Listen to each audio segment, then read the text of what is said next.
So you wouldn't give up the tarot card thing for a trillionaire who's perfect? But how would that be perfect to me if that's not the ideal kind of life that I want? It's like a hypothetical. So it's like, would you, they're the best person, but there's this one downside. It's not just like a little downside for me because it's something that consists of my entire life almost. It's my passion. It's a part of my spirituality. It's something that I want to constantly learn more about. So for me to just give that up because someone wants me to is a big sacrifice. I thought you were, are you religious at all? Or just Yes, spirit? I am religious. Which religion? Christian. Oh, Andrew's going to love this. One sec, Andrew. Okay, so we can really get into this, but so, hold on. So you're Christian, what denomination? Well, I'm still kind of figuring that out for myself because I have went through some sort of religious trauma and I've developed a more closer connection. Religious trauma. Well, I'll let Andrew jump in here in just a sec, but so you're Christian, you claim to be a submissive woman. Wouldn't the submissive thing be if your ultra wealthy husband said, I don't want you, and he's Christian, and he's like, well, I believe you practicing tarot cards is, I don't know the specific word, it's is it a blasphemy or is it like a what is it, Andrew? It's not like kosher or not copacetic. It's a heresy. Heresy, thank you. He's like, that's heretical. You're a Christian, I'm a Christian. I'm also a trillionaire. I don't want you practicing tarot cards anymore. Do you do it? For me, okay, so my relationship with God is much more important than my relationship with my husband, who's a trillionaire. So for him to, I guess, make that or try to put that belief onto me is... Tarot cards. The hill you die on is tarot cards. It's not even about just the tarot cards. I also have a sense of my own pride. Wait, sorry. Andrew, before I have you, I know you want... Wait, what the fuck? What happened here with the... Oh, okay, that's fine. I have a question for you. Would you want your boyfriend or husband to take a bullet for you?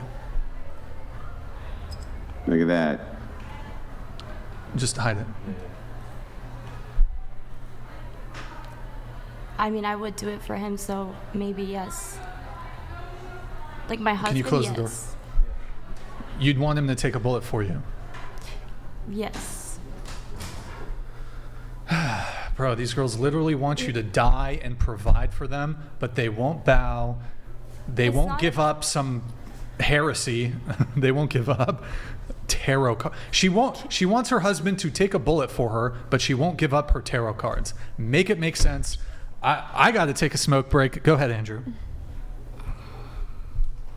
Yeah, I just wonder if you can help me out with a couple of things.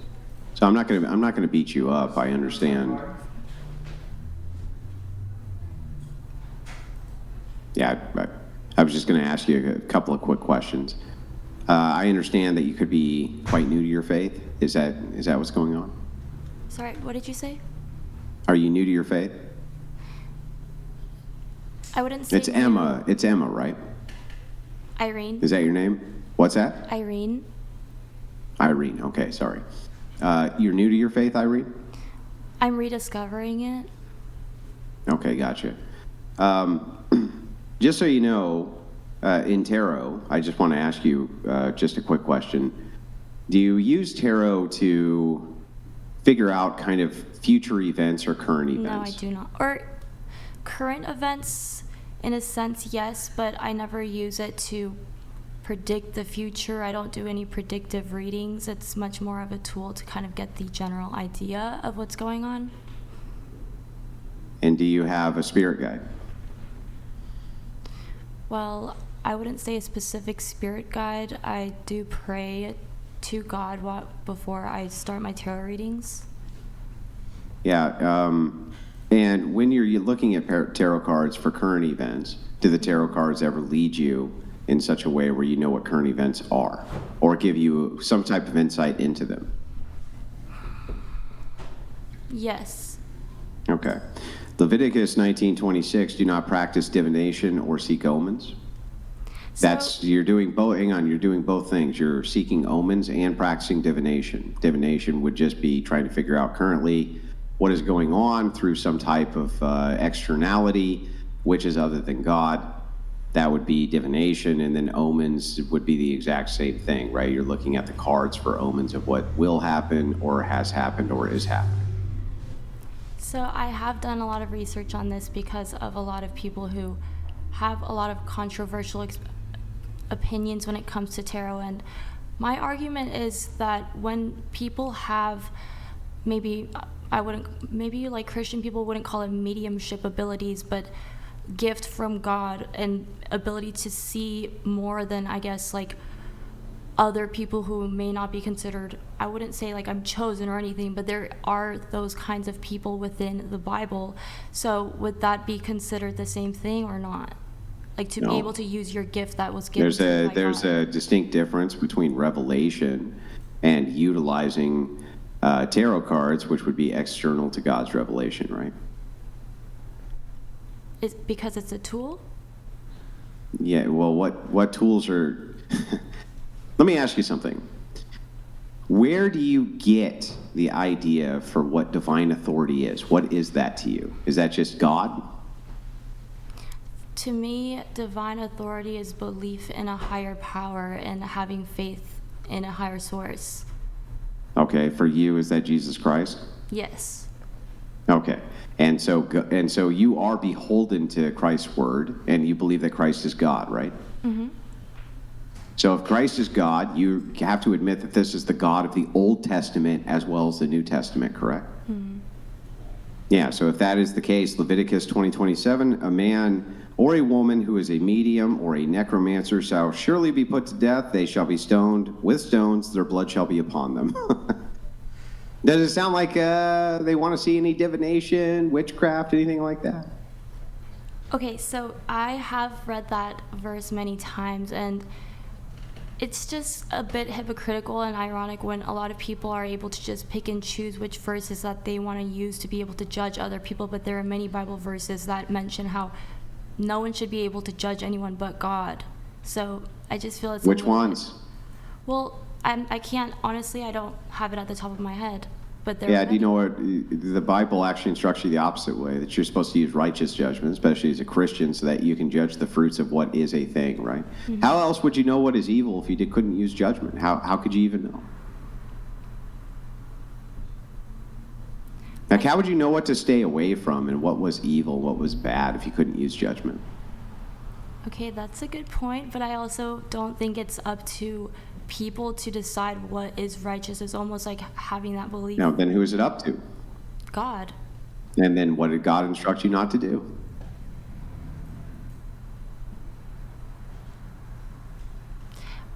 I don't really want to argue about this because this is something that I'm still rediscovering within myself. And of course, I knew that there are going to be many people who pull Bible verses to come against me and my practice. But I mean, that is what I believe. And I don't think there's much up for argument there.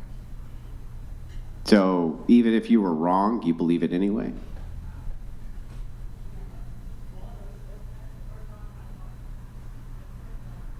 I can't say that I'm wrong, though. Okay, well, how do you know you're right? I'm not saying I'm right either, and that's why I'm telling you that I'm rediscovering this part of me with my, like, connection. Well, who would you go to determine if you were wrong or right when it came to spiritual matters? God.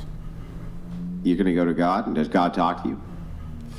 I just pray to God I'm able to get more clarification that way, and if I do seek a mentor, then I will, a trusted mentor that I truly believe they have a really good connection to God as well, but I don't... How do you know that you don't suffer from affirmation bias, where even though tons of people have told you that this is not Christianity, that you just choose not to believe them because you don't want to believe them? How do you know that that's not the case? I've gone through a lot of spiritual warfare, debating between if this is right or wrong. I've prayed many times about it. I truly believe that God does give gifts to people. I'm not saying like, oh wow, I have like the ultimate gift here, but there are many people who have gifts from God, and my question is, what would make it wrong for them to use that gift? Nothing?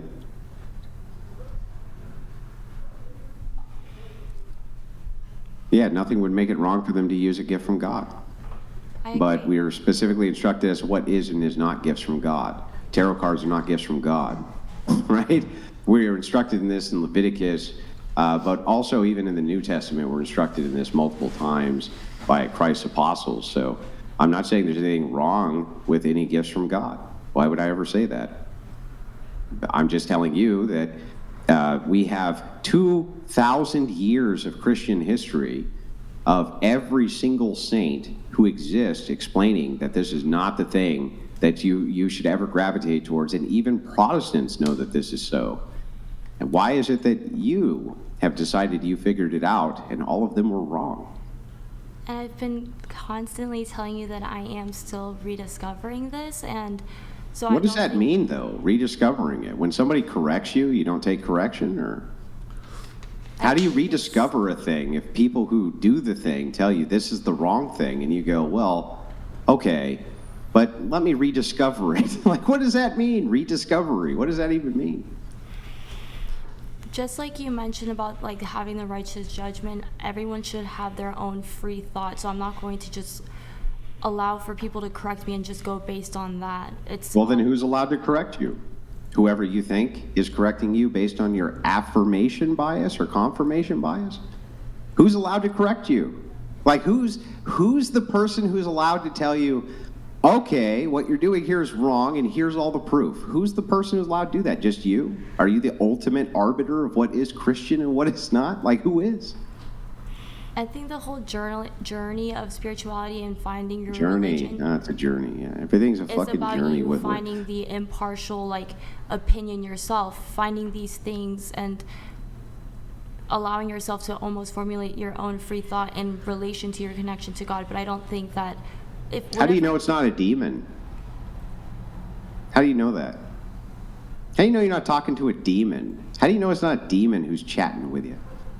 I don't think a demon would be the one who leads me back to my faith in Christianity. Really? Why not?